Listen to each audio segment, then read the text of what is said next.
শুনছেন বাংলা গল্প চ্যানেলে আফসানা জিন্নার লেখা গল্প। নীল চিঠি এপিসোড 1 হারিয়ে যাওয়ার ঠিকানা। রাইমা হাঁটছিল ধানমন্ডির ব্যস্ত রাস্তায়। মাথার উপর রোদ যেন আগুনের মতো জ্বলছে, কিন্তু তার চোখে ছিল অন্য এক আগুন, সেটা কৌতূহলের। সে কয়েকদিন ধরেই খুঁজছিল একটা পুরনো বই, প্রেমের অনন্ত ঠিকানা। বইটার নাম শোনার পর থেকেই তার মন অস্থির হয়ে উঠেছিল।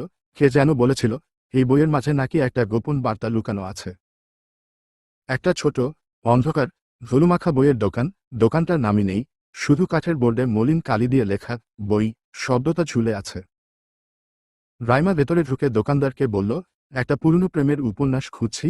দোকানদার মাথা নাড়ল, তারপর একটা ধুলোবালি মোড়া বই এগিয়ে দিল। বইটা খুলেই রাইমা থমকে গেল। ভিতরে গুজে রাখা।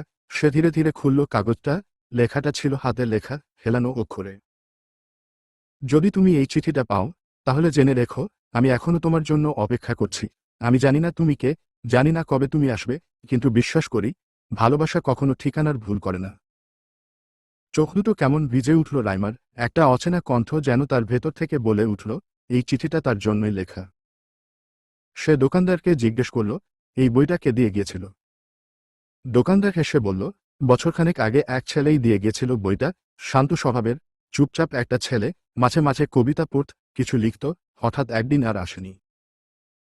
রাইমা বইটা বুকে চেপে ধরল। কল্পনায় সেই ছেলেটার মুখ গেঁথে যাচ্ছিল। তখনও জানতির পেছনে যে গল্প লুকিয়ে আছে, তা শুধু একদিনের নয়, এটা এক অনন্ত পথের শুরু।